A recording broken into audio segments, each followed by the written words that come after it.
Hello and welcome to the two-man power trip of wrestling. I am your host, JP John Poz, and with us today is a host, a producer, an editor, a musician, of course, the man behind the Mike Durband Show, and get my go. He is, of course, Mr. Mike Durband. Welcome to the two-man power trip of wrestling. Thank you, John. It's a real honor to be on this show. This show is at the top of the list. Everybody talks about this show with such high regard, so it's a real honor for me to be on here. Thank you for having me on. Thank you for being on. I appreciate those kind words. I think that, like, kind of where I want to start with you because you're like all over the place. But how did you kind of get started in wrestling? Because I feel like you were doing a lot of like awesome, like Jericho Cruise and convention videos and stuff. And you I kind of see your name popping up. Then you had your own show. But how did you kind of get started and really kind of get noticed in wrestling? In the wrestling thing, it was probably 3 years ago now. I was on Castrating the Marks. Every week they have the T-shirt guest. I bought the Yep. T-shirt. I went on, and sometimes people are on there for 5-10 minutes, and then they're off. The first time I was on there, I was on for 30 minutes with Vince, and I just kept asking him questions, and we had a really good time. And I think I was on 2 or 3 more times after that, and then about a month before the first Starrcast came to Chicago, it was or whatever it is, Hoffman Estates. I was on Caster and the Marks again. I told him, like, yo, I'm going to this Starrcast convention.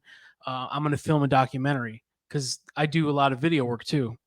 I was like, I'm going to do this documentary. He's like, Mike, if you do that, I will give you your own special on the brand. Whatever you want to do, you have the time slot, and we'll do it. I'm like, okay. So I did it. I went to Starrcast. I met my good friend Hambone.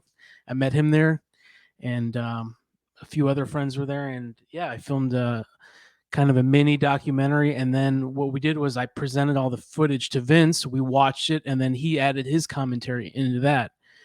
And that became the Starrcast and All In Castrating the Mark special. Which And it was was, very good. Yeah. thank you. Yeah, it was a big hit on the brand. And maybe a month after that, Vince asked me to do an album review show with him. He was adding a few more shows to the brand. He wanted an even 10 number of shows, so he added an album review. And we did 8 episodes of it. And that was the first podcasting I'd ever done. I never wanted to be into podcasts. I never sought it out. I don't really like to talk. I like to do more behind the scenes stuff, like editing and producing and stuff. So that was never a goal of mine. But when Vince Russo offers you something, you'd be a fool to say no. So I tried it, and it was a lot of fun. I had more fun putting together the shows. He and I would record the album review shows, then I would have more fun editing it and putting it all together. So after about 8 episodes of that, he canceled that show, and then the one he did with Vito and Goldilocks. He said he was too busy, so he canceled all of our shows. But then he gave us all our own shows, and Goldie and Vito are still on the brand. So, and then I started the Mike Durband Show on the brand. I was thinking of quitting, but I got a lot of messages from people, and they're like, "No, continue. You got to keep doing your own thing." So I thought about it over a weekend, and then I asked Vince. I said, I don't want to do an album review show. Can I just do like whatever? And he's like, "Sure, whatever you want to do, man. Any kind of format, you do it." So yeah, I came up with the Mike Durband Show, and it's a variety show. I'll have wrestlers on there, musicians, porn stars, comedians, comic book artists, and I'll take whoever I can get on there. And then after about, I think, 28 or 29 episodes, I decided to switch to Joe Feeney's Creative Control Network. Well, actually, before I decided to go there, I left the brand first. Let's get that straight. I left the brand first. The main No controversy, right? Yeah, there was a big controversy because somebody didn't want to listen to me when I was explaining it to them. I gave Vince about 10 different reasons. One of them stuck in his brain, and then from that moment on, that's the one that he focused on. He came up with this idea in his mind that there was a feud between me and Jeff Lane, which couldn't be further from the truth. Jeff censored my show a few times. Looking back on it, of course, he was right to do it because he censored the one with certain people that are the focus of Get My Go right now. We'll get to that later, but he was right to do that. But that wasn't the main reason. The main reason was on the brand, you can't use music.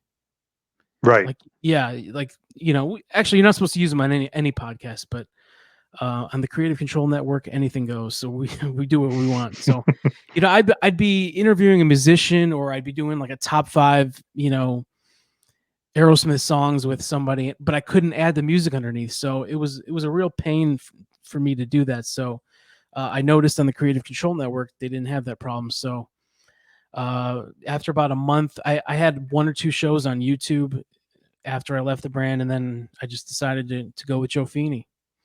So, and then that was that.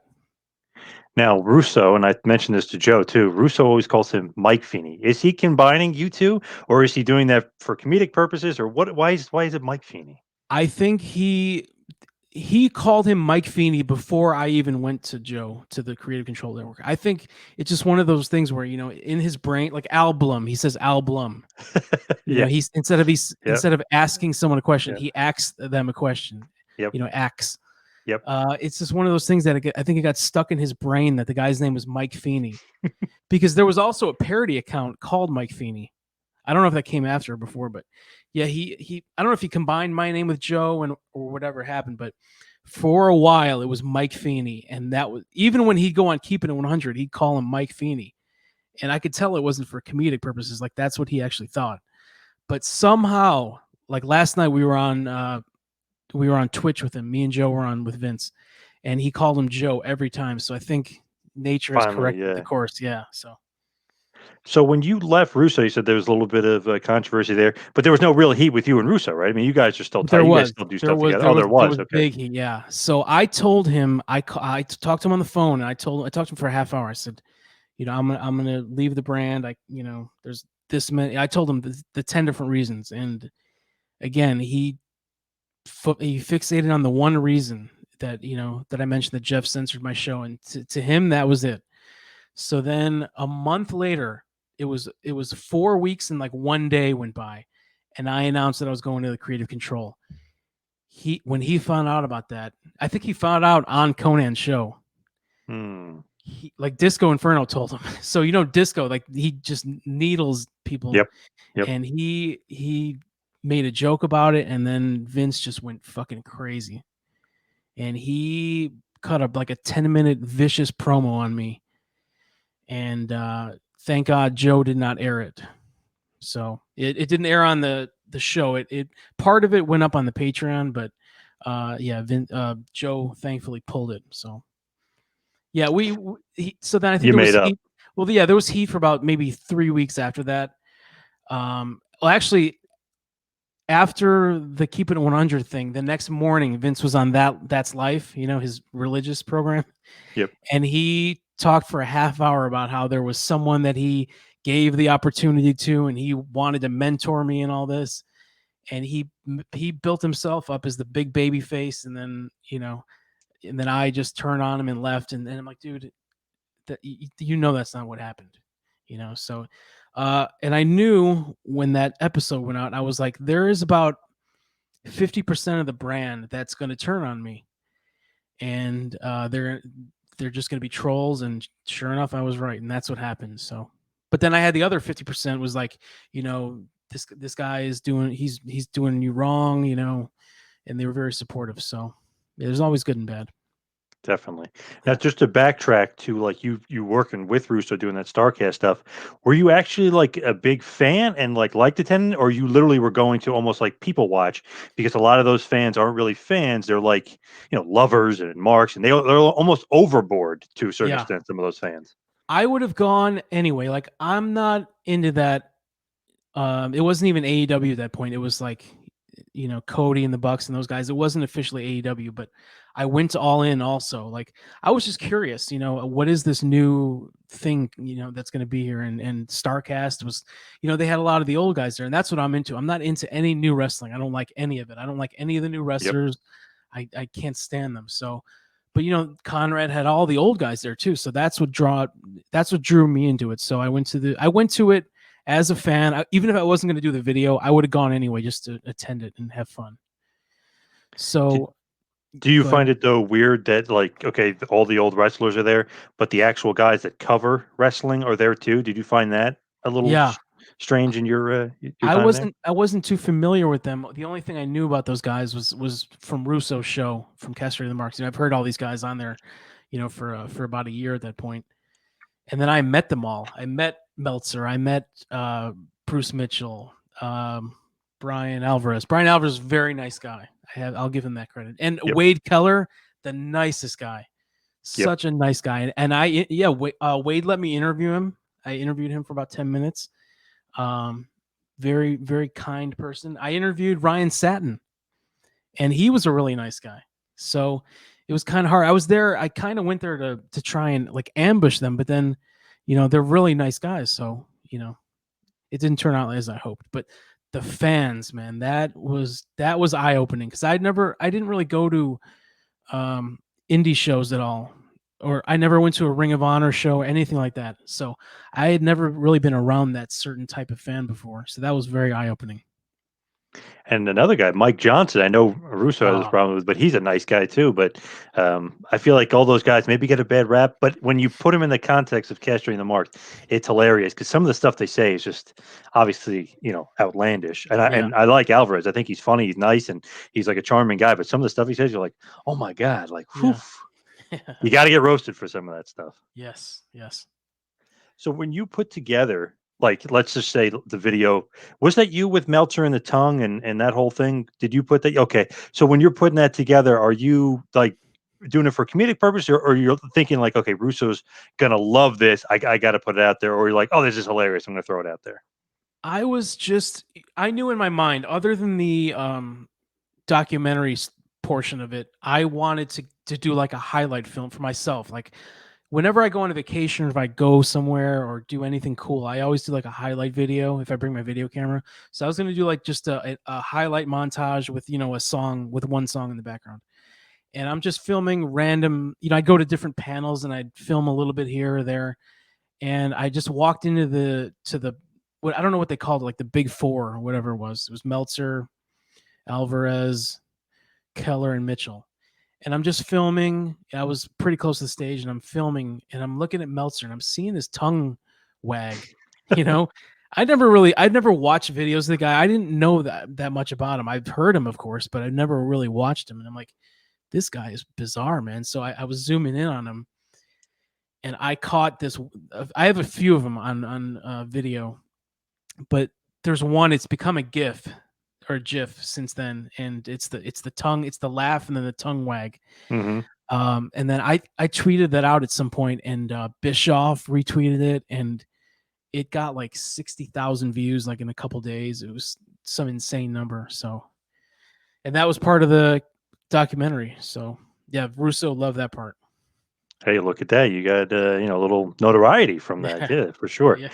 Did you know of Russo, like, as far as his background kind of before this, or you didn't know, like, as far as head writer of WB, wrote for the magazine, stuff like that? I remember when the news broke that he left WWE and went to WCW. I didn't know who he was before that, but I'm like, okay, so a writer's going over here, big deal. I didn't at that point. I had already dropped out of WCW. I was done with them, only watching WWE. So I missed his first 2 months, or how long was that first run? Was it 2 months? For Russo's almost three. I guess you could say 3 months, Two or maybe. three? Yeah, it Yeah. was short though. It was very short. Yeah. Yeah. So I missed that whole thing, and then when he came back with Bischoff, I went to that spring stampede. It was here at the United Center. I went to that, and I really never watched any of the TV leading up to it. I think it was maybe a week after he came back that they did the spring stampede, and it just I didn't like it. It was just a horrible pay per view. Me and my friends had a terrible time, and I don't think I watched it ever again. So I really didn't see much of his WCW run. And then I never knew he was in TNA at all. Like I went to one TNA pay per view here, and it was like in 07, and didn't have any idea he was writing. Didn't really know anything about him. The first time I paid any attention to Vince Russo was he was on Stone Cold's podcast, and I was Yep. like, this guy is funny. He seems like a really good guy, really cool guy, and I think I subscribed to the brand, and that was it. Big fan since then. It is interesting when you look at Russo. It's like, okay, some people over here hate him, some people love him. But if you look at the love column, Steve Austin, The Rock, Mick Foley, Goldust, Shawn Michaels likes him, Bret Hart likes him. It's Yeah. like the top tier echelon guys like him. And then the guys who kind of complain of him and maybe don't like him, they're not quite at that level. So I always say, well, if Steve Austin likes him, maybe maybe Hogan doesn't like him or whatever happened with Hogan. That's kind of a separate issue. But Steve Austin, The Rock, like you, I don't know, and Jericho, it's like I don't know. He must have did something right, and Undertaker and Kane like him, so it's like man, he must have did something right. Yep, it's very strange. It's a strange world out there, the wrestling world. It's one of those things where if you're good at it in wrestling, you get like ripped for it. Have you noticed that? Like it's the weirdest thing. If you're good at basketball, nobody goes, "Oh, Michael Jordan, he sucks," or like, "Oh, LeBron James sucks." Like, no, you maybe got some haters, but you're not going to say the guy sucks. Yeah. Russo, who had a successful WWE run and probably one of the most successful writers in wrestling, oh, he sucks, or whatever, and they don't like him. It's a weird world, wrestling. Yeah, very strange. And that's part of why I can't really get into it these days. Is it's the fans. I just can't be around them. I try, before COVID, I would try a couple times a year to go to shows. Like I went to an Impact pay-per-view here. I've never watched Impact on TV, but I just went to it just I try to dip my toe in the water. I try to get myself involved in it and watch it and be a fan, but I just can't. Every time I try, I just can't do it, man. And a lot of the reasons the fans, I can't stand being around them. Do you like their chants? Their That's fight the thing. forever and stuff like that. And yeah. That's what I always mention. I mention the chanting, and I hate it. I hate chanting. It drives me nuts. I like cheering. I like old-fashioned cheering and booing, Yeah, me and my buddy used to go to a lot of shows and stuff, and we're like, wow, the fans are like kind of half paying attention, but like trying to get themselves over. So Yes. it's like a weird dynamic where it's like, okay, they're kind of popping for like weird stuff in the match, but then almost trying to make a joke out of it and trying to get their material over. I was like, I don't know if I particularly like this because it's supposed to be about the guys in the ring and not about the fans. It's a weird Yeah. dichotomy for sure. And it's not just the chants that you hear on TV. It's the chants that don't make it. It's the chance that, one or two guys will start and then maybe 10 in the whole section will pick it up and it just dies out. Those are the ones that make me even more mad. I'm like, dude, why are you trying to get yourself over? Like you said, that's all it's for. It's not adding to the show at all. It's mm. Bad comedy. I hate. Yeah, it's you guys aren't funny. Just stop. And do you find wrestling harder to watch nowadays because there's no fans at all? Like the reaction, you could tell it's a canned noise. So you're not even getting a real reaction. You're getting screamed with a canned fake noise on the outside. Yeah, like I watched WrestleMania. That was the first show I saw with no crowd. Like I didn't watch any of the Raws or SmackDowns leading up to it. I had to watch WrestleMania, and I was like, "This is awful. I can't. I don't know if I can watch the second day. It's so bad." And I would just zone out. It's so bad. That's before they added the crowd noise. And then I watch the pay-per-views every month. I try and just keep a little current with that, but yeah, they added the screens with the people in it, and I just can't get into it, man. It's no good for me. Yeah, the only thing good about WrestleMania was that Undertaker AJ thing, but it was obviously cinematic. It was edited. They put music and they put different stuff to it, made it really, really cool. But everything else was the shit. Oh man, it was bad. I like the John Cena Fiend thing too, the Funhouse. Yeah, thing. I wouldn't even consider it a match, but at least they were trying something with those guys and editing stuff together and making it a little bit fun. Oh, the other night I watched. I think Disco Inferno mentioned that there was a really good women's match on NXT. I think it was Ember Moon and Candice LeRae. And if Disco Inferno puts a women's match over, it's got to be good because he normally shits on them. So I checked that out, and they have a little bit of the crowd around the first row of people around there, and then there's a lot of screens. That was a little easier to watch for me, but I don't know, man. I can't wait till full crowds come back. Yeah, no, hopefully Royal Rumble or something, because I can't imagine having the Royal Rumble and the guy comes out and it's like like Yeah. fake can noise would be terrible. Yeah. That, especially with surprises and stuff, you need like a real reaction from people. Yeah. Yeah. So as far as kind of you and kind of moving along, like, all right, so you get into the podcasting world.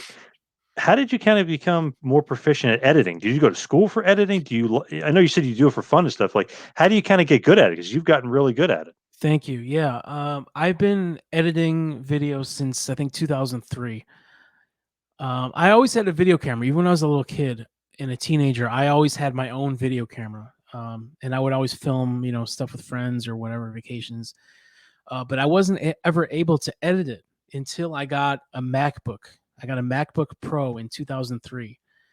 And that just opened up a whole new world to me. I could finally edit all these videos that I had shot, and I would make music videos and just like jackass style stuff with my friends. I mean, anything.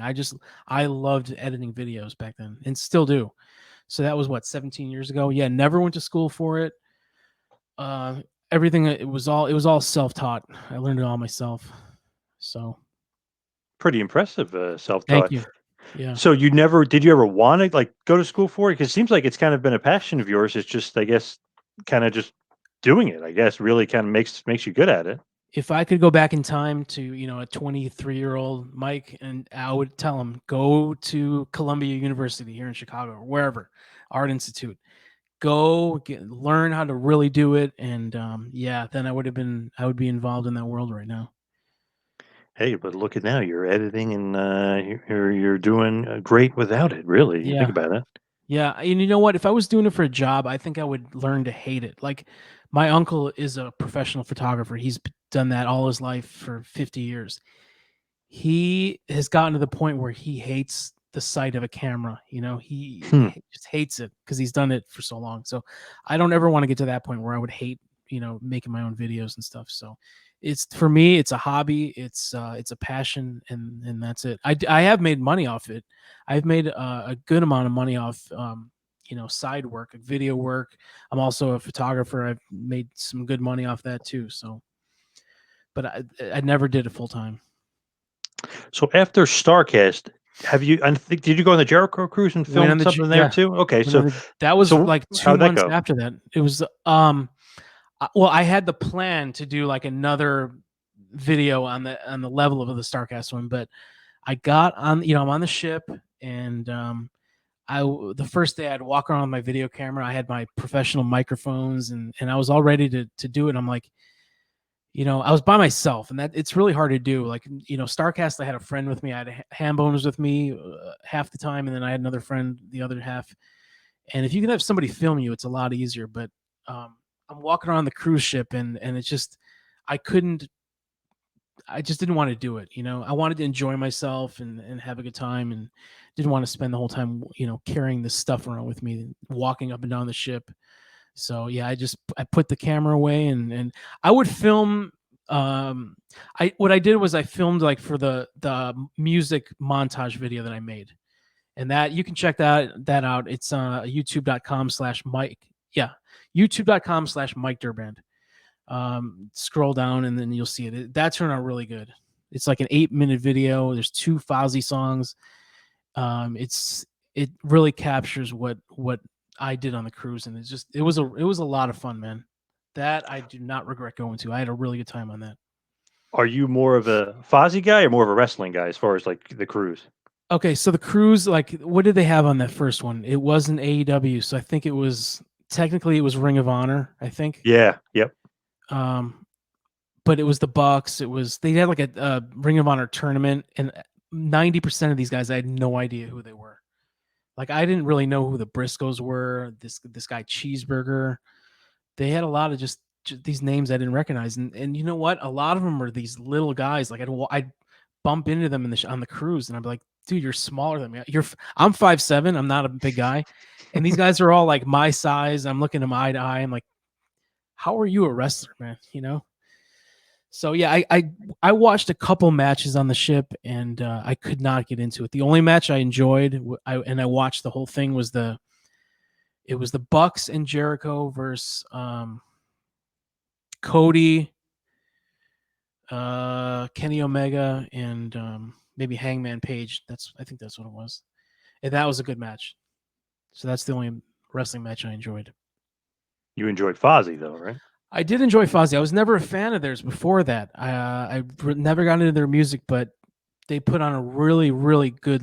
It's a great live show. I'll say it's a really great live show. And I saw them. They played every night, pretty much. So yeah, I saw 3 shows of theirs, and the second night was all cover songs. So that was really cool too. But yeah, Jericho's a great front man. Now, as far as kind of like the Mike Durband Show, you said you have all these different guys on, porn stars, wrestlers, musicians, but your background is more musical, right? You're Yeah. a musician at heart. Yep. That's another thing. Yeah, that I played guitar since like 8th grade, so a long time. I spent pretty much the entire 2000s in a band, probably 2000 to 2012. I've been in various bands the whole time, so I had like a nice 12-year run. A lot of fun. That's the most fun I've ever had in my life, was being in a band. You know, just everything that comes with that is it's the best. I would tell any young kid, man, learn how to play an instrument and you'll be set. You'll have a lot of fun. So yeah, never did it professionally. I made some money off that again too, but never full-time professionally. Is it something you want to do full time professionally? Become a musician? Yeah, well, in 2012, I moved to California, not to be in a band. I might have been the only person that didn't move to California to be in the band. So I go there. I was there for 3 years. I come back here, and in those 3 years' time, like every bandmate I ever had either gotten married and had kids or stopped playing. So I come back, and only one drummer friend that I had, he was still playing. So I joined up with him for a little bit. We had like a little cover band, but that was it, man. That was 2015, I think, and haven't really played with the band since then. So that's been killing me. Because you're too trapped. You're trapped in this podcast world now. That's why. Yeah. Well, you know what? I've been during this COVID. I've made a promise to myself, when this is all over with, I am going to join another band. You know, even though I'm 42 now, but you know, there's guys that are older than me that are still playing. So yeah, I got to get back in that world. Now, what kind of like music? Hard rock, a little bit of heavy metal. Yeah. The first band I was in, it was like a kind of like a grunge, like a late 90s grunge band. Yeah, I've been in like a 70s glam rock band. The most recent band I was in from 2010 to 12 was that was modern rock. That was really, at that time anyway, it was. Yeah, a lot of variety. Yeah. Now, I recently heard, and definitely going to get into this. Recently heard you created a great theme song with Phil Rudd. I was shocked. Wait, Phil Rudd, AC/DC. Are you I big? I see the AC/DC poster behind you. Yeah. Oh yeah. Oh, Yes. yeah, this way. Yeah, it's awesome. You a big AC/DC guy, or you just like Phil on the drums? Well, let's see. How did that come up?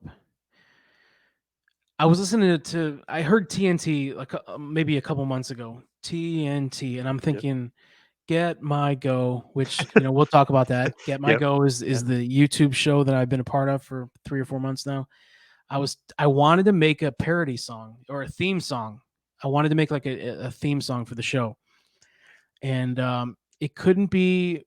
I couldn't use just the regular TNT cover song because that'll get flagged on YouTube, and every episode will be flagged, and eventually, if we get monetized, that'll be over with. So I had to find a way to keep that same vibe that from TNT. I wanted that same vibe, but I'd have to rework it somehow. So I got on YouTube, there's the original drum track from Phil Rudd for TNT.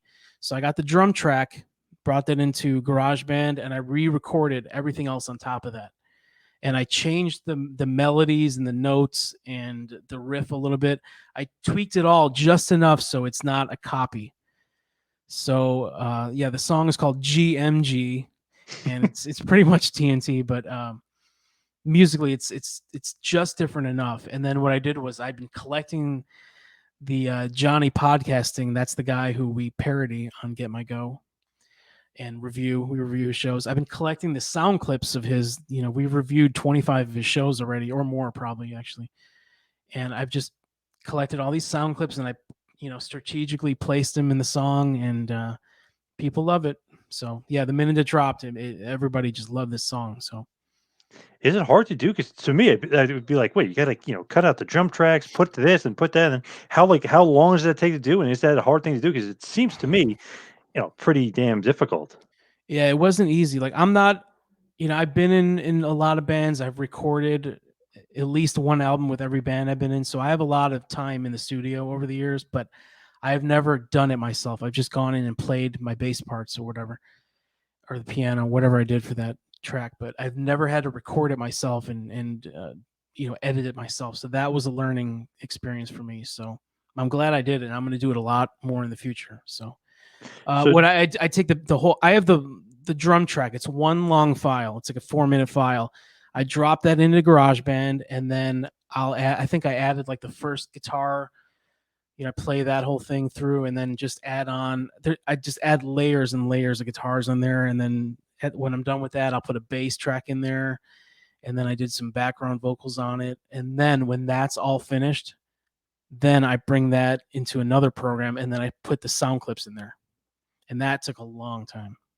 wow. So if you're not musically inclined, I mean, you're probably not going to be able to get this done. Yeah, not the way I did it. Yeah. That's crazy.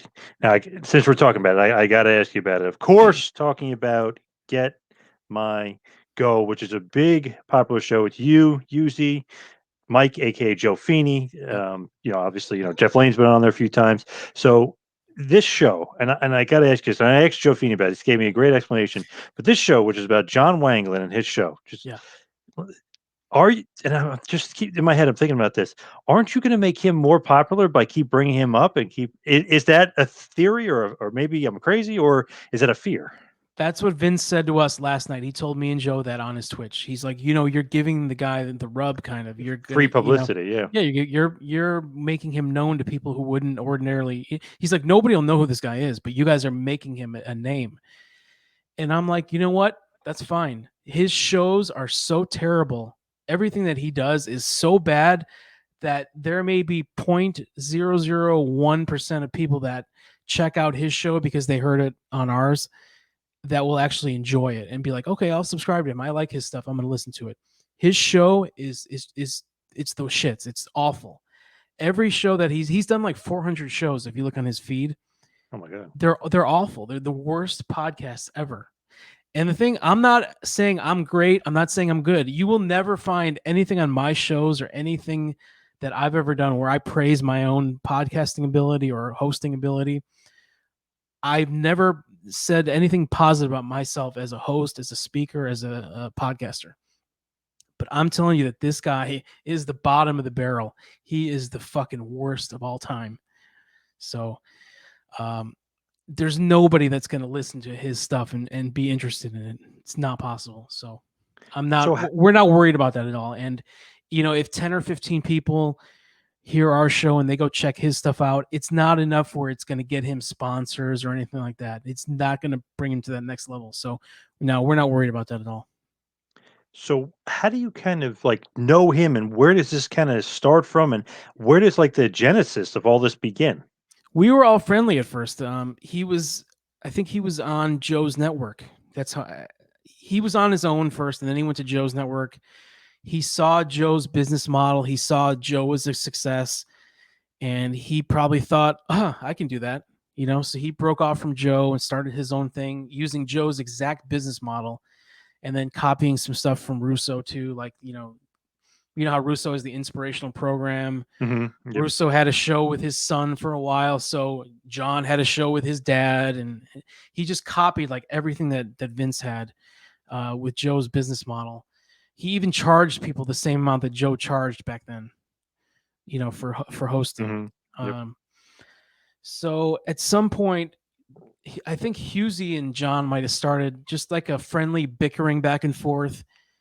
And that's what it seemed like. It was just a friendly game, back and forth jabs. And at one point last November, John took it to a whole new level where he got a hold of a 4-hour Skype call that, Husey did a watch along of the movie Die Hard.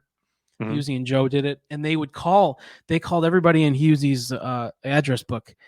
I was on it for a few minutes. Everybody was on there. So they called John, and for some reason he thought they were pranking him or whatever. So I don't know if you know, on Skype, if you're on the call even for 10 seconds, you have access to download the whole file when the call is over with. So John had the entire 3 or 4 hour conversation between Joe and Husey. He went through it minute by minute, and he found out parts where they quoted lines from the movie. If you've seen Die Hard 1, there's a character in there where he makes offensive jokes to, so look who's calling me, Christopher Martin. Get out of here. Oh my Look at God. Whoa. that. That's weird. Decline, Brother Martin. I'm talking to your hero, John Poz. Sorry, Brother Martin, not tonight. You can leave that in too. So yeah, there's a character in there that says like some anti-Muslim lines, or so John and he had somebody helping him. They cut out everything that Husey and Joe said. They put it into like a minute-long hit piece, and they tweeted it out to Conrad Thompson, who Joe worked for at the time. Joe used to edit all 4 of Conrad's shows. He tagged Konnan, he tagged Disco, he tagged all the sponsors that Creative Control Network was affiliated with back then.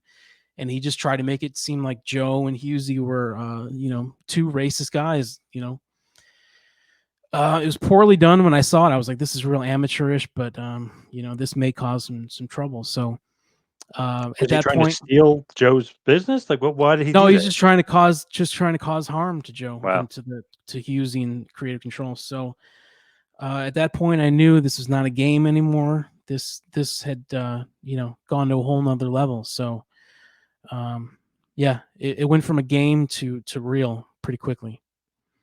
So I don't know at what point we started the show. It was a while after that, but things got more intense after that.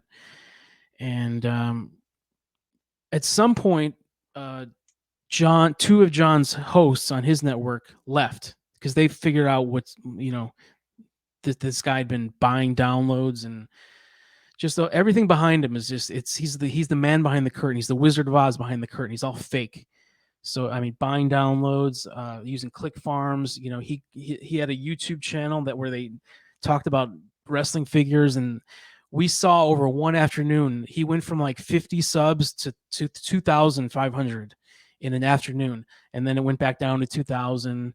And we just saw that everything was just wonky. All the numbers were, outrageous, and we knew it just wasn't possible. So we started to, criticize him about that, and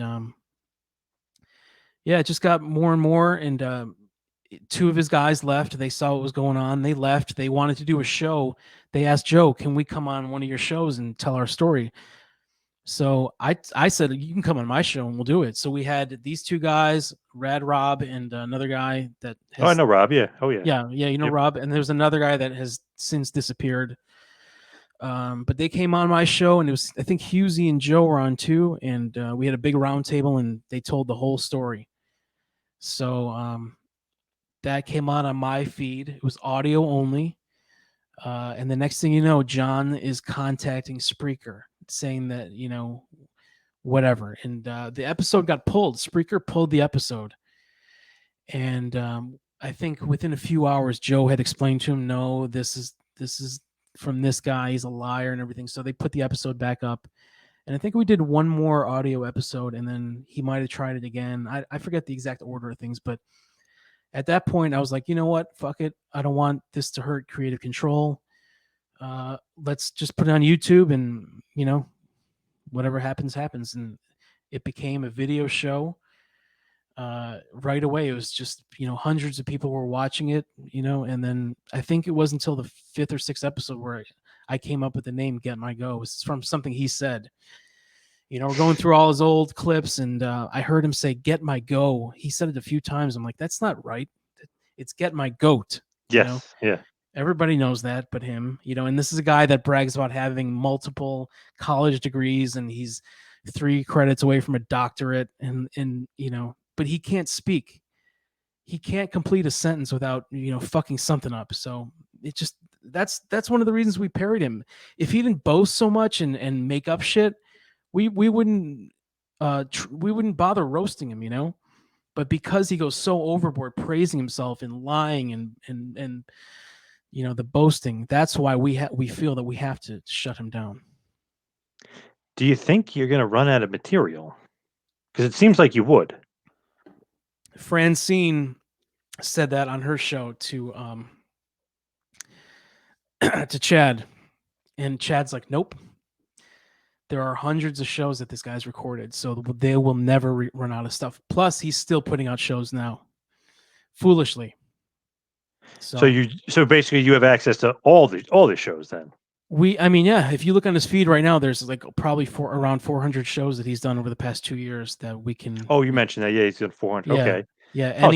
Any one of those is ripe for the pickings, And so then you he's technically have 400 more episodes. Yeah, and he's like last week he put out like 3 Survivor Series watch-alongs, and it's like I'm listening. I tried to listen to him, to see if we can do them on the show. They were so bad that I could just tell they wouldn't even be good to rip because they were so awful. I mean, he's the only person that's done 400 of something, and instead of getting better, he's gotten progressively worse. So It is such an interesting concept. Just to me, I'm just like, wait, what are these guys doing? What the hell's getting my go? It's like, wow. But I mean, the concept, I guess, is there and kind of ripe for the picking. But what is your kind of background with him specifically? Like, you know him as long as Joe's known him, and like kind of had the same path with him. He invited me to be on his show. I didn't know who he was. I heard him on Jeff Lane's show, or no, Jeff Lane was on his show way back, 2 or 3 years ago. And that's the first time I heard of the guy. And I'm like, okay, it was a good show. Because Jeff didn't do that many appearances, so we didn't know much about him. And I was like, okay. I think I might have tweeted out, hey, this is a great interview. All the brand members should listen to this. And then I think he might have contacted me, John, and he said, hey, thanks for the nice words and everything. And then I think he invited me to come on his show. So the following week I was on his show. And yeah, I was friendly with them for about a year. I always thought the guy was a bit strange, something off about the guy. But it wasn't until they made the so-called racist video, that's when I really knew this is not a good guy, So is he kind of not like you hate him or anything, but kind of an enemy of the people right now? I mean, are you're going after him for, I don't know, like to get your anger out? Or are you going after him for comedy, or is it a mix of everything? I think we all have our own reasons for doing the show. Me and Joe and Husey probably have 3 different reasons. Me, it's for comedy.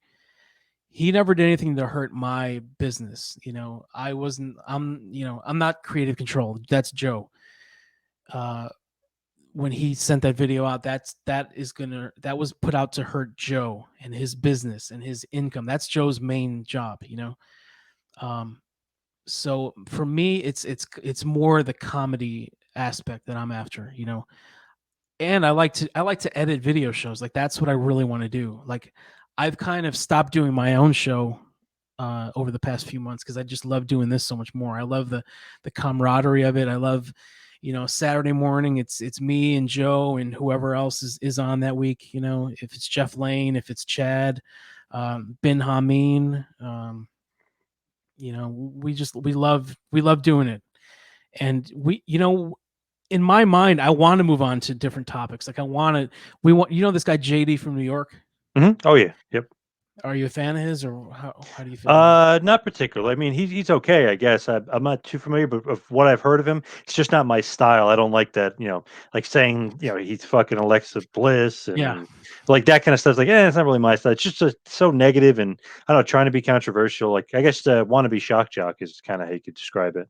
Yeah, I mean, I can't take away the success the guy has. He's got he's doing good. Many thousands of subscribers. So. People love that negativity. Yeah, good for him on that. But I thought that's a guy that I don't like. I haven't heard much of him at all. But I heard the Alexa Bliss stuff. I heard the shit that he said about Konnan and Disco. So right there, when you offend those people, when you offend or when you criticize Disco and Konnan, two people that I really look up to, and for the wrong reasons, like that makes me want to target you. So I want to move on to people like that. Disco Inferno is always telling us that we should do like the Alyssa Milano podcast and criticize some real liberal stuff. Yeah. And I'd love to do that too, but the thing is, John won't fucking stop putting episodes out. I'm like, dude, please, fucking give it a rest. Just die. Just go somewhere and stop. And but he keeps putting episodes out, so I don't know when we'll ever fully be able to shift over and do other stuff. But I think it's coming soon. Husey, if people have noticed that Husey's not been on Get My Go the past 2 or 3 episodes, he's probably burned out on it because it's very hard to listen to this guy and his network of shows. Like, and he's got these new guys on there. John does. He's got these new, like, he's really into young men, and like he had like a teenage boy on there. Yeah, very strange stuff. I don't know where he finds these people, but he's bringing these people on and making them the new co-hosts, and it's just people that shouldn't be behind a microphone. But so, we're eventually going to, I don't think we've done any of those episodes yet, but we sure will. Now, you mentioned it's kind of taking time away from the Mike Durband show. I know Joe was saying he's so busy doing this stuff. Like, do you think it's consuming you guys too much? Yeah, right now, it's almost like you're so focused on this guy. Well, I have a full-time job, and so I only have a certain number of hours per week that I can do, other stuff like video and audio stuff. So, the few hours that I have, it's going towards Get My Go. It's recording it and then, editing it for the rest of the week. So, yeah, I do enjoy it though. Like doing my show is cool, but it's me with whatever guest I have that week. And I like interviewing people, but I really enjoyed being behind the scenes more. So yeah, it's a real effort for me to interview people and to do, like, I hate doing the intros for my show, it's just me and the microphone, and I have to do like, if I have to do an ad read or things like that, I hate it. Like, that to me is torturous, just me by myself. I fucking hate it. I love being with Joe and Husey and Hambone or whoever else is on with us. That's fun for me. When you think about like Get My Go and just pretend it's not about John or whatever, if you just think about it, do you think just looking at it kind of back and just like, wow, this is a weird idea, but somehow it's working? Is that kind of like how you would describe it? Yeah, it is working. It's definitely working. I mean, every week when we put a show out, it does, it either does the same amount of numbers or more. It's definitely getting bigger slowly, and that's what we want. We want a natural build of our audience. We don't want to buy downloads like Mr. Podcasting has done. We're not into that. We want to build it naturally, and that's the way it's going. And we can see people like it. We look at the comments under our YouTube videos. There's 50 to 100 comments underneath each one. Whereas if you go look at the Fig Life channel that they had, where they bought all the Click Farm downloads and views, there would be no comments or 1 or 2, and they were probably them. Probably, it's probably John or his wife or somebody doing it. So, yeah. It's just, I don't know, to me, it's just an interesting idea, and it's funny. And you guys been able to, you've been able to do well with it, despite Konnan not liking it. Disco doesn't like it. Russo doesn't like it. But they keep mentioning it, though. So you're happy with them mentioning it. Well, that's the thing. And I know it, too, because you've worked with, pretty much everybody in the wrestling business by this point. I saw your YouTube channel. I mean, there's nobody you don't have on there. So you've spent a lot of time with these people. When if they don't like you or they don't want to put you over, you won't get mentioned. They won't mention it, but when they criticize us, when Konnan and Disco rip us on the show, that's promoting us. And they do it every week. So thank you guys. Thank you, Glenn. And thank you, Konnan. Thank you, Vince. I know Vince doesn't like it, but for some reason, he still mentions it every week. So yeah. Looking back on it from a distance, if I were to step back and look at it, it's very odd, to do 25 episodes about one guy and his little team of people. I tried to explain it to a couple friends that don't have any idea who this is, and they're just mystified, like, I don't get it, But I've sent them, the little teaser clips, the 2-minute clip for the episode. I've sent some people that, and they're just like, okay, I get it now. As far as I guess Rad Rob, he got the footage, but remember you saying before about how on Skype the conversation is just there and it's recording, Yeah. and you see all this stuff popping up, him making fun of Christopher, him making fun of this person, him making fun of his dad, and like all this other random stuff. Is that all just from that kind of behind the scenes footage that he doesn't think is being recorded? I guess Rob saved everything, like when Okay. they would do shows back then, they did their 2 or 3 times weekly. They did the review shows, and I guess Rob just saved everything for some reason. And he would, he was looking for stuff to submit to us, and he came across some gems, man. He came across that one video where John was ripping on Chris Martin, who, I spoke to John privately about a year ago, and he was saying the same stuff about Chris Martin. He couldn't stand him. He was a charity case, and he didn't want him on there anymore. And he's trying to think of a way to get rid of him. And then John saying the same stuff to Rob on the video. We put the video in the show, but Mr. Martin denies it, and he just doesn't want to believe it. So, yeah. I So was just some people, curious. he's just so thick-headed. He can't, the proof's right here for you, my man. It's right here. The guy's saying it. It's not like it's a doctored piece of audio. You can see the man saying it, and he's just saying these awful things about you. But in his eyes, he can do no wrong. I was just curious how the hell he got all that footage, but I guess you're right. He just saved it, I guess. Yeah. Because I was like, oh my god, he said that on the air, and then I was like, no, it's not on the air. I was like, oh my god, like he's kind of relentless to ripping apart some people. So I was like, wow, I guess this guy does not give a shit, or he doesn't know it's being recorded. So I guess he Yeah. didn't really know. Yeah. So. Do you think that you'll ever kind of get over this, like you said, move on to Alyssa Milano, or it's going to take some time and he's going to have to start putting out less content? Let's say COVID is over tomorrow, right? Mm-hmm. Let's say magically COVID's ending tomorrow. Maybe it's the springtime. The weather's getting nice. I highly, highly doubt that me, Joe, and whoever else is going to want to spend that much time on this anymore. This is just a perfect storm. If Mm-hmm. everybody's in the house, nobody can really do anything. Ireland, there's a total lockdown. These people haven't been able to go outside their house for 8 months.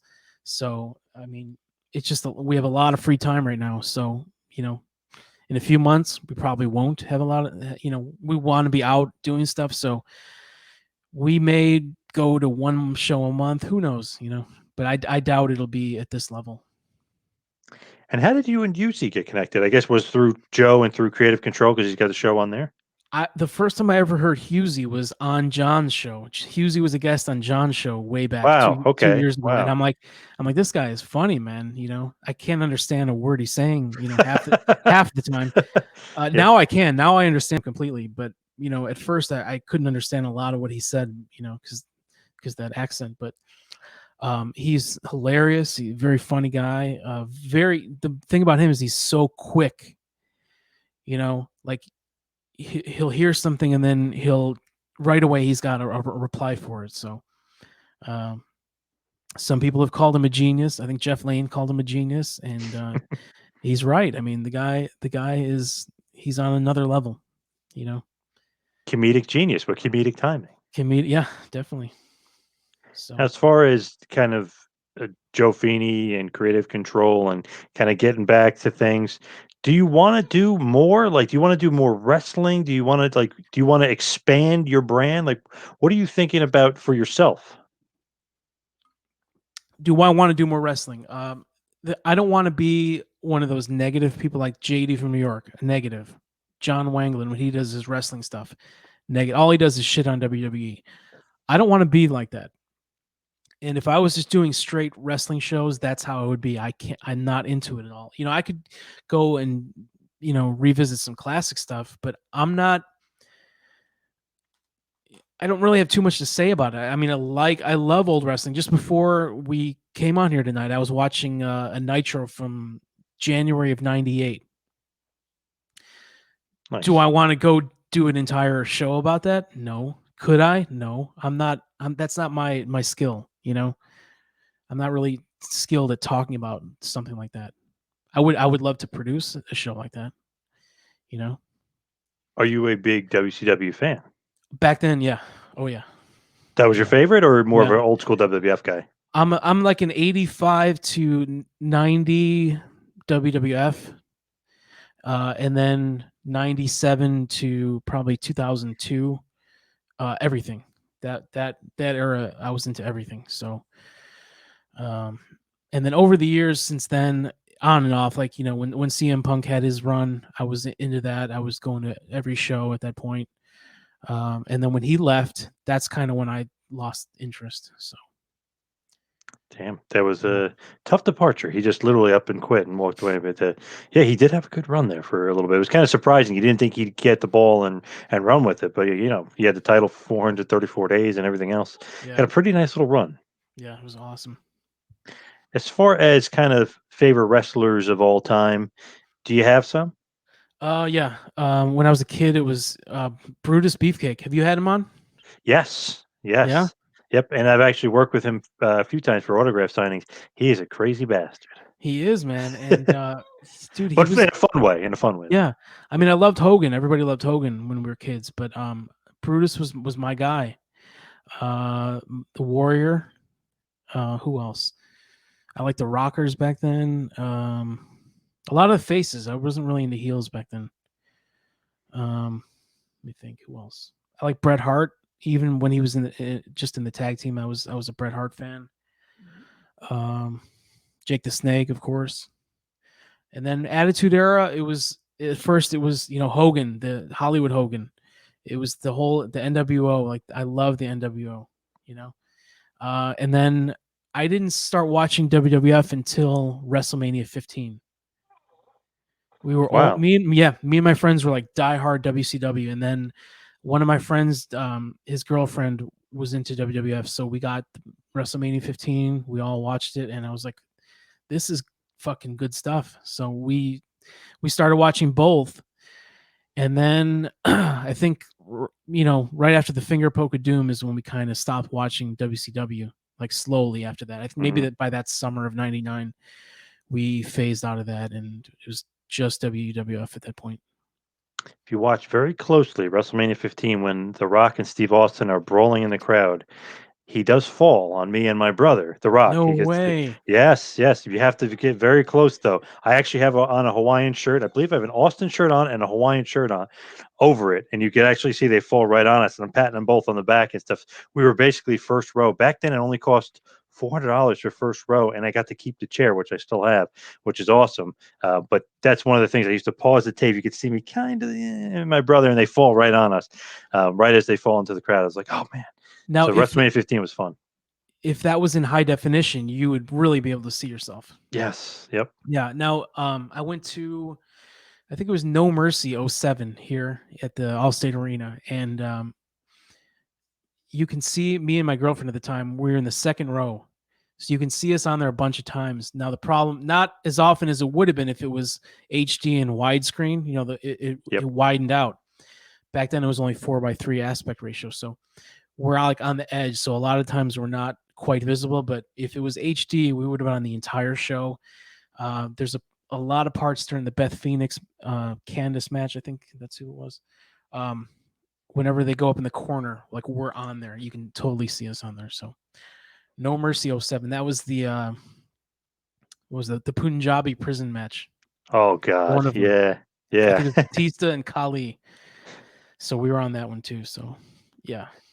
Probably hard to see the ring during that match because I remember on pay per view it was like impossible. Yeah, So, holy even shit! second row is pretty tough to see it too. So Such a yeah. weird match. When I don't know. was that Didn't make was sense. that WrestleMania in Philly? Yes. Yep. 15? Okay. Yep. Is that where you're from? I'm actually from New Jersey, but Philly's probably like an hour from me. It's not really far at all. Now I'm in Asbury Park, New Jersey, the home of Bam Bam Bigelow. That's right. Yeah. Yeah.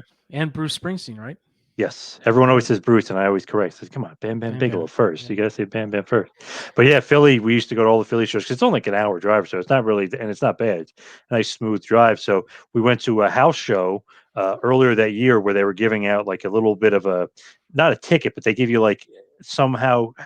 if you get this paper, you fill it out, and that's how you get online to get the ticket. So Yeah. we went to this house show. It was awesome. Steve Austin literally stunned Shane McMahon, I'd say 1,000 times, maybe Wow. even 2,000. Like kept stunning and stunning. Vince gets in there, pours the beer on him, stunner. It was just an awesome house show. And we got the ticket, mailed it in, and we're like, oh my god, we got first row tickets to WrestleMania. It was crazy, but it was just so much fun back then, when with Austin and the Attitude Era and Yeah. everything else, and Vince Wright, and it was good times back then. Yeah.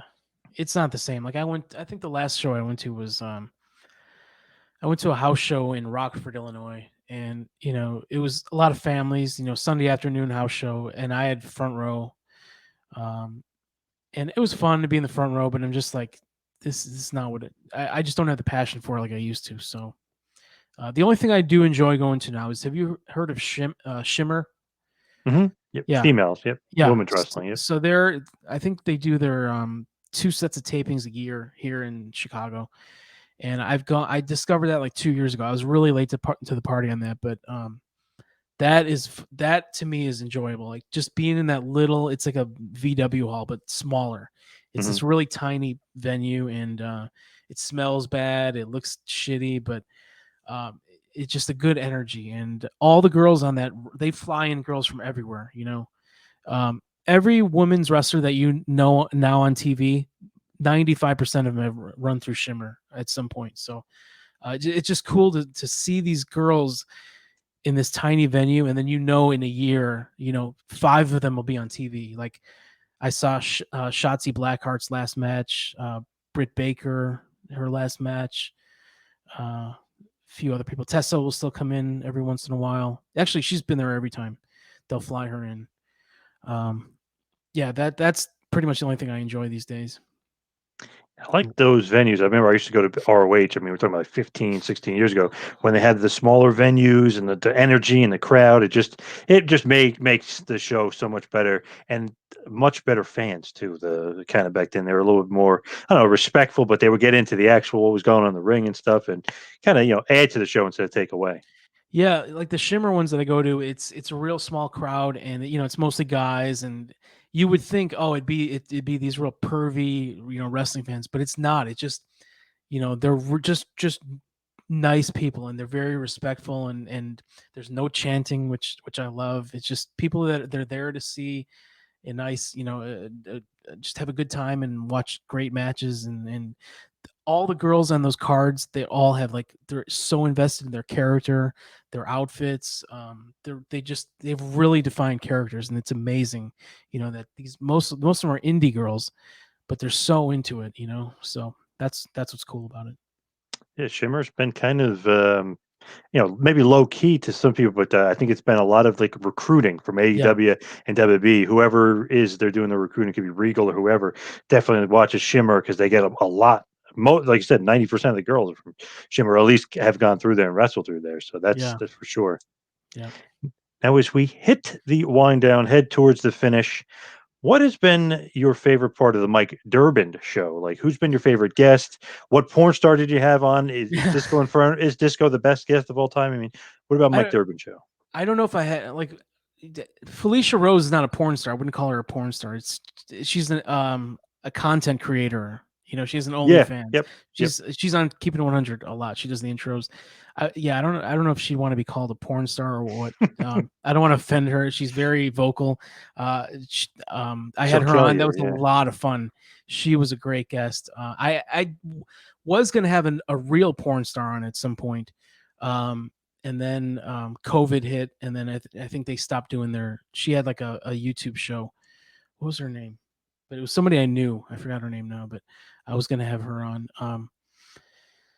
I've had a singer of a band called Valora that I really love. I've loved them for years, and I had the singer on, this girl Sid. That was really cool to have her on. I've had a handful of wrestlers. I've had Disco Inferno on 3 times, and that's the most fun. Disco, because I think Disco Inferno is like the most funny guy in podcasting right now. Just he's so hilarious, and he's very intelligent. Politically, I agree with most of what he says. I just really like his thinking, and I had Conan on my show. It was like a dual thing. It went to their Patreon first, but it's gonna come out on my show eventually. We did it like 6 months ago, and I've just been holding it for like a nice round number. I think episode 60. But Conan and I just did the top 5 Stevie Wonder songs. Oh wow, Yeah, interesting choice. Wow. yeah. So it was me and Conan. It was like a Friday night, like 1 a.m. He got real high. Of course, he took a trip to Iran, and we just sat there for like an hour and a half, just playing these Stevie Wonder songs and going through our top 5s and telling stories about how we discovered him and all that. So I think that might have been one of my top 3 moments is Conan. I had Vince on a couple times too, and the first time I had him on, we talked about all our tattoos. Vince has a lot of random Hmm. tattoos, all randomly on him. I'm like, what are these? Like, you can see a lot of them, but some of them you don't know what they are. So we did a whole episode on that, on his, and then we talked about mine too. So that was really cool. Oh, I had his son on there. I had Will Russo on, Oh yeah. Yep. and I think it was the first podcast Will had ever done outside of Vince's stuff. It might have been, I don't know, but it was cool to learn about him and his upbringing. Growing up the son of Russo, that was a really good time, and a lot of brand members loved that episode. Yeah, that's got to be a unique thing. Everyone says your dad sucked, and why did your Yeah, dad win the world title, and like that, all this like nonsense. He's got to hear it. And he's like, I don't know, I'm just his kid. I didn't do anything. I didn't do anything to get any heat. yeah. A lot of the wrestlers I've had on, like they weren't really on the show. It's stuff that I recorded at Starrcast or at another convention I went to. They're 5 or 7 minutes long. Like I had Cornette on. Oh wow. Yeah, and dude, people were impressed. Like, how did you get Jim Cornette on? I was at a comic book convention here 2 or 3 years ago. I asked him. I talked to him. I bought like a 8x10, and I talked to him for a few minutes, and then I went back later and I asked him if I could interview him real quick, and he's like, sure. He was so nice. He was the most friendly guy, and yeah, that turned out pretty cool. I don't think I asked him too many wrestling questions.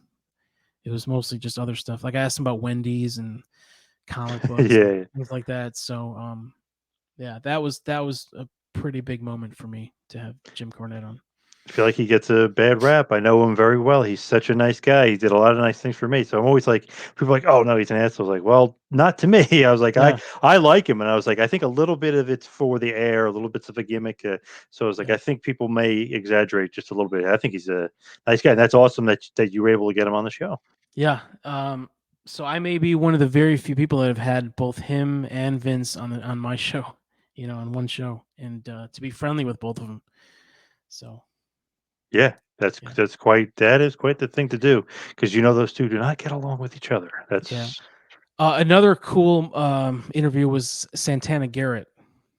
oh yes, no, Yes. yep, yep, Now I really didn't. I mean, I saw her in the Mae Young tournament, the first one, and then she was at Starrcast, the first one, and I asked to interview her, and she was so friendly. She like moved everything off the table, and I sat down next to her, and Hambone filmed it, did a great job, and I remember just sitting next to her, and she's beautiful, right? Santana yep, Garrett, I mean, yeah. flawless, Hmm. and she was so friendly, and it was a nice 10-minute interview. Good times. I think she's in NXT right now. Yeah, so she had been in there. She had done spots in there before I interviewed her, in the past years, and then officially she got signed by them maybe a year ago, a year and a half at this point, but she hasn't been on that much. She does a job every once in a while. I don't think she's been on at all during COVID. Oh wow, Yeah, even she though she lives right by there. Like I was she's gonna say I think she's from Orlando. I think yeah, yeah, yeah. and So I she's a don't pretty know. good wrestler. She's pretty good hand. She's a pretty good wrestler. Yeah, she's a great baby face. Like I also saw her at this there's a thing called Warrior Wrestling. Oh yeah, yeah, It's based out of a high school on the south side here. And they bring in huge names. I don't know how they make money off these shows because they bring in like they'll have like 15 big names coming to this high school gym. Um, and I saw her, I think this is the first time I saw her live. It was her versus Tessa. and it was a really, really good match. So yeah, she can work. I wish they would do something with her soon. Yeah, it's weird. Sometimes it's like, wow, what are they doing? And all of a sudden they're on TV, and then they never get off TV. So I think as soon as she gets her opportunity, yeah, she'll be on. But it's Yeah, all about getting your break for yeah, sure. yep. Now, what's next for Get My Go? What do we have to look forward to? Get my go. We're having a big Christmas party coming up in the next few weeks. I don't know what day it is yet, but we're gonna do a Christmas episode, and that might be episode 28 or 29, and then I don't know. I'd like to try and shift gears and go in another direction. Of course, we'll still come back and hit the Johnny podcasting and his crew, but I don't want to do it every time because it's fun, but it's also torturous to have to hear this guy speak for an hour. I It's was not easy. listening. I was listening to the song. You're not doctoring what his quotes, right? Because he said something. It was like he said it. Damn it, I forget what the quote, but he said it, and it was like the exact opposite. And then he came back. Yeah, he I was like, contradicts himself. He contradicts himself a lot, and then yeah, yeah, there's a part where he's praising Vince Russo and Jeff Lane, yep, and then right after that he's criticizing them and saying, "Yeah, Russo, you got kicked off of Westwood One. Nobody wants you. You burned every yeah, bridge you've ever made." But right before that, he's kissing his ass, and then he's kissing Jeff Lane's ass, and he praises me for about. There's like a 20-second clip where he praises me. Now I gotta find. There's a show he did where he was ripping on me. I gotta find that one and get a clip of that, and then put it after the part where he praises me. right, Just right. yeah, For continuity. Yeah, yeah, yeah, yeah, yeah. yeah. Oh, that's great. I love it. But before we let you go, I just want to get out all your plugs. Where can everybody get my go? Where can they get Mike Durband Show? Where can they get you on all your social media links? You can follow me on Twitter at Mike Durband, Durband. Also on Twitter, it's at Get My Go Show. For some reason, there was a at Get My Go was taken. I don't know how that's Whoa, possible. whoa, And it's been like it was like a 5-year-old account, right? So I'm thinking this person came up with Get My Go before John did. yeah, yeah. Yeah. So it's Get My Go Show. My YouTube channel is youtube.com/Mike Durband. You can see my Santana Garrett interview. That's on video. The Cornette interviews on video. I got DDP. Not as many as you. You've got hundreds, man. You got a very impressive list on your YouTube. But I got some interesting ones. One of the ones I'm most proud of is the one I talked about earlier, the Jericho Cruise video. If you didn't go on that, or if you did, take a look at it. It'll bring back some good memories for you. All the bands that were playing on there. I got some really great scenic shots from the boat, on the ocean. Beautiful time, man. I recommend that cruise to anybody. Go on the third one. I think that, if COVID goes away, that'll be next year. YouTube.com/GetMyGo. That's where you can find 26 amazing episodes of Get My Go on video. This is breaking news. You're the first person to hear it. Get My Go will be in audio form soon. Oh, Yeah. where at? It'll be a podcast. We don't know yet. It's not going to be on the Creative Control Network because we don't want it to be affiliated with that. We want it to be, a separate thing. If it ever gets taken down for whatever reason, we don't want it to affect Yep, Creative Joe. Control. So yeah, I think Joe's going to set it all up. He handles all that stuff. He's a wizard with that stuff. So yeah, I handle the creative stuff. He's going to handle that stuff. So it'll be on audio. A lot of people have been asking for it because not everybody can sit with YouTube, and listen to an hour and a half show or an hour. Yep. So people have been asking us for audio. So it'll be in audio form soon. Nice. Well, Mike, Yeah. thank you for all of the time today. Really appreciate it. Great stuff as always. Definitely recommend Get My Go, and of course the Mike Durbin Show as well. Mike, thank you so much. And one more thing, I'd like to invite you on Get My Go. You seem like the nicest guy. I don't know if you have any. Do you have a mean side to you? Can you cut promos on people? Oh yeah, Oh, okay. don't ask my wife because she knows all about it. Well, Or we or we, my we brother. I get on my brother all the time. Oh my god, I have a twin brother. I get on who actually was on the Jericho Cruise. I don't know if he saw you, but he was actually on the. Was he on the second? I know he was on the first one. He might even have been on the second one too. Yeah. Oh no, he was because he told me he was giving me spoilers to some of the matches and stuff. So yeah, he was on both. Mm, So yeah, oh yeah. okay. Yeah. Well, Who you do have I? an open. We'll bring you on. We'd love to have you on. Oh, all right, We can all rip right. on Chris Martin for tagging you in every post that he makes. You know. I saw a fake Chris Martin thing. I was like confused. I'm like, wait a second, what's here? Because somebody had created a fake account of his. So I was like, oh my god. There are a few. Yeah. There's Brother Charlatan. There's Pastor Chris 911. There's a two or three of them, and they're all very funny. So yeah, yeah. Nice. Yeah. I'd You can love to cut a come on promo your on show. him Yeah. and just ask him, why do you tag me on everything? I don't need to be tagged in the inspired quote of the day. I don't need to be tagged when your new episode comes out. Leave me alone. I know it's annoying because he used to do it to me, and thank God that stopped. So I Yeah, want to thank. but now you're getting calls. Yeah.